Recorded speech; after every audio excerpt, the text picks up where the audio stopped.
एक बार गुरु नानक देव जी अपने शिष्यों के साथ एक गांव गए। गांव वालों ने गुरु नानक देव जी और उनके शिष्यों की बहुत ज्यादा सेवा की, लेकिन जाते जाते गुरु नानक देव जी ने उन गांव वालों को आशीर्वाद दिया, उजड़ जाओ। उसके बाद गुरु नानक देव जी अपने शिष्यों के साथ दूसरे गांव गए, लेकिन उन गांव वालों ने गुरु नानक देव जी और उनके शिष्यों के साथ बहुत बुरा बर्ताव किया, लेकिन फिर भी गुरु नानक देव जी ने उन्हें आशीर्वाद दिया, बसे रहो। ये देख के एक शिष्य से रहा नहीं गया। उसने गुरु नानक देव जी से कहा कि ये कैसे आशीर्वाद दिया आपने? तो गुरु नानक देव जी ने जवाब दिया कि संसार में अच्छाई का फैलना और बुराई का रुके रहना और ना फैलना इंसानियत के लिए बहुत ज़्यादा ज़रूरी है। इसीलिए जो अच्छे लोग थे उन्हें उजड़ जाने का मैंने आशीर्वाद दिया, ताकि वो बाकी जगहों पे जाके अपनी अच्छाई को फैला सकें। आपको ये स्टोरी कैसे लगी चैट सेक्शन में लिखना मत भूलिएगा। गाइस, बाइक चलाना किसे नहीं पसंद, लेकिन असली प्रॉब्लम आती गर्मियों में, जब कोई स्कार्फ या फिर रुमाल पहनने के बाद हमें हेलमेट पहनना पड़ता है। और गर्मी होने की वजह से थोड़ी दूरी तक चलने के बाद जब हम हेलमेट उतारते हैं तो पूरा मुंह पसीने से भर जाता है। अब इस प्रॉब्लम का सॉल्यूशन क्या है? जी हाँ गाइस, इस प्रॉब्लम का सॉल्यूशन है एसी हेलमेट। एक छोटी सी एक्सेसरी आपके हेलमेट पे लगती है और वो आपके हेलमेट को या फिर आपके सिर को ठंडा ठंडा कूल कूल बना देती है। और गाइस, इसका इन्वेंशन कहीं बाहर नहीं, हमारे इंडिया के बेंगलोर के आईआईटीएन पीके सुंदर राजन ने किया है। सो गाइस, हमारे हेलमेट को ठंडा ठंडा कूल कूल बनाने वाले इस सुंदर राजन के लिए एक लाइक तो बनता है।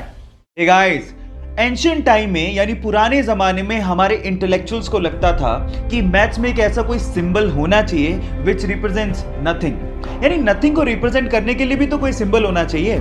सो इसी को ध्यान में रखते हुए 5th सेंचुरी में एक इंडियन मैथमेटिशियन आर्यभट्ट ने जीरो को इन्वेंट किया।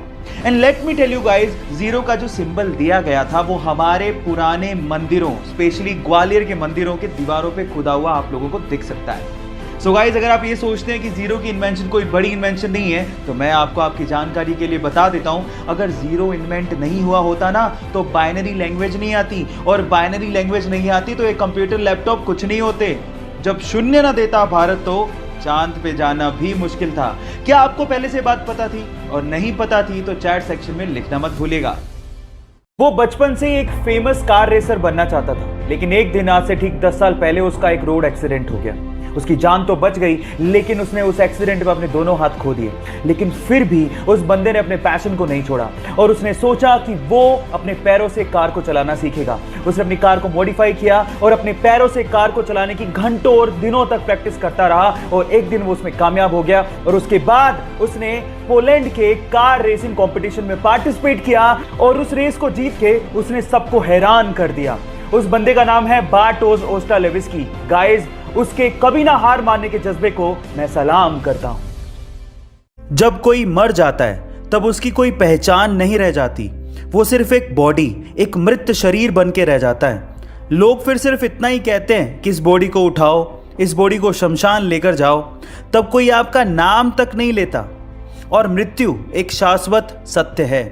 तो जब ऐसे ही मरना है एक दिन, तो टेक अ चांस। वो काम करो जो आप करना चाहते हो। हंसो जब तक पेट में दर्द ना हो जाए। डांस करो चाहे आप उसमें कितना भी खराब क्यों ना करते हो। स्टूपिड पोजेस बना के photos low. Be like a child man.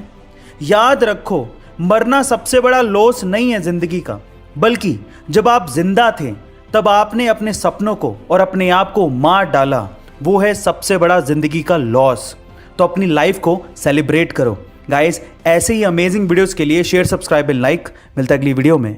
जो हम दिखते हैं वो हम हैं नहीं, तो हकीकत में हम क्या हैं, क्या आप जानते हैं? चलिए आज मैं आपको बताता हूं। जापानियों के हिसाब से हर इंसान के 3 चेहरे होते हैं। सबसे पहला चेहरा जो हम दुनिया को दिखाते हैं, अधिकतर सोशल मीडिया पे जो हम शेयर करते हैं, वो है हमारा पहला चेहरा, जिसे हम सबसे ज्यादा फेक यानी कि नकली चेहरा कह सकते हैं। दूसरा चेहरा जो आप अपने दोस्तों को, अपने परिवार वालों को दिखाते हैं, काफी हद तक वो ये जानते हैं कि आप क्या हैं और कौन हैं, पर असल में आप क्या हो वो सिर्फ आप जानते हो, और वो चेहरा आप किसी को नहीं दिखाते। और वही है आपका तीसरा और असली चेहरा। गाइस, अब इस बात से कितना इत्तेफाक रखते हैं कमेंट सेक्शन में जरूर लिखिएगा। और ऐसे अमेजिंग वीडियोस के लिए शेयर, सब्सक्राइब एंड लाइक। मिलता है अगली वीडियो में।